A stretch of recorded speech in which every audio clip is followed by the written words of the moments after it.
What's up, breathing people? Hope you're doing well today. Let's start with 30 seconds of silence, just to remember that we can slow down. We can take a break no matter what's going on in life. All right, 30 seconds. Let's do it together.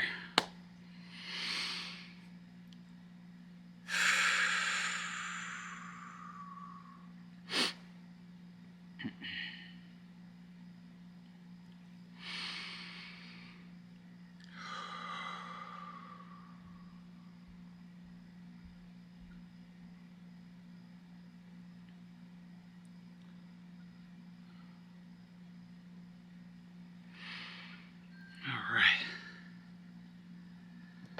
If you did that with me, thank you.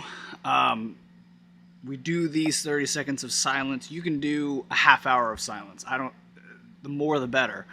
Allowing time for you to just be free of distraction, free to be with your own mind, free for you to take a break. There's just so many valuable elements to sitting silently. So that's why we do it every day. Just want to remind you of that. All right, today's reading is going to be from Mark 31 through 35. It says, "Then Jesus' mother and brothers arrived. Standing outside, they sent someone in to call him. A crowd was sitting around him, and they told him, 'Your mother and brothers are outside looking for you.' 'Who are my mother and brothers?' he asked. Then he looked at those seated in the circle around him and said, 'Here are my mother and my brothers. Whoever does God's will is my brother and sister and mother.'" So the devotional is, when we become Christians, we are adopted into the family of Jesus. Jesus was clear and direct in calling people to have a first loyalty to him. Discipleship, he made clear, is putting off the sinful patterns of unbelief so that we might put on the clothes of faith, being transformed to live as members of Jesus' family.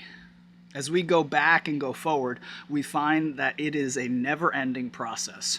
We go back, breaking some destructive power of the past. Then later, on a deeper level, God has us return to the same issue on a more profound level. Thomas Keating compares God's work in us to a Middle Eastern tell, or archaeological site, where one civilization is built on another in the same place. Archaeologists excavate level by level, culture by culture, down through history. The Holy Spirit, he says, is like a divine archaeologist digging through the layers of our lives.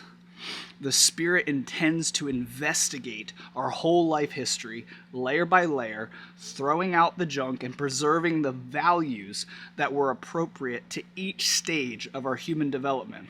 Eventually, the Spirit begins to dig into the bedrock of our earliest emotional life. Hence, as we progress towards the center where God actually is waiting for us, we are naturally going to feel that we are getting worse. This warns us that the spiritual journey is not a success story or a career move. It is rather a series of humiliations of the false self. It's good stuff. So the question for today, what false self are you struggling with that Christ wants you to die to so that you can truly live? I hope that's helpful.